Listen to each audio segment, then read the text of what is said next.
So last week, Zambia started bantering Ghana because their president, John Mahama, wore a fugu on stage. They were like, it looks like a dress because it flares out a bit at the bottom, right?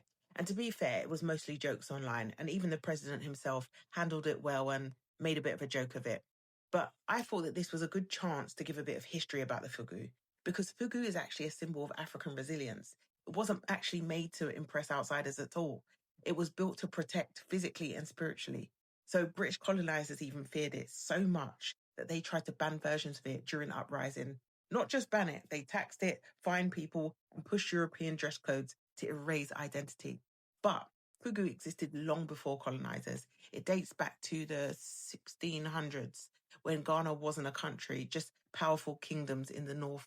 Dangobas, Gonjas, Mamprusis, they were warriors. And when they went to war, that's what they wore. They wore a fugu. Not because it looked good, but because it worked. They wove thick cotton strips by hand, stitched them like armor, sometimes lined with leather or animal skin. They believed it could protect them. So some people hid charms inside, and some people thought it could block bullets. Others used it to carry herbs, weapons, or secret messages. So, as you can see, it wasn't just clothing, it was a tool. Over time, it became a sign of leadership and respect. Chiefs wore it, elders wore it, and it was no longer just for war, it was a symbol of status. And it wasn't just Ghana, right? Across West Africa, Burkina Faso, Mali, northern Nigeria, you'd find similar cloth.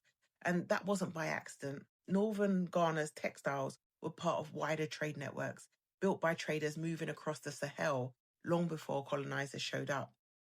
So the word fugu itself comes from Moshi language. It means cloth. In Dagbani, it's called, I think it's Danshika. In Akan, Batakari. Even the Shantis adopted it symbolically. So the British feared it, but fugu survived.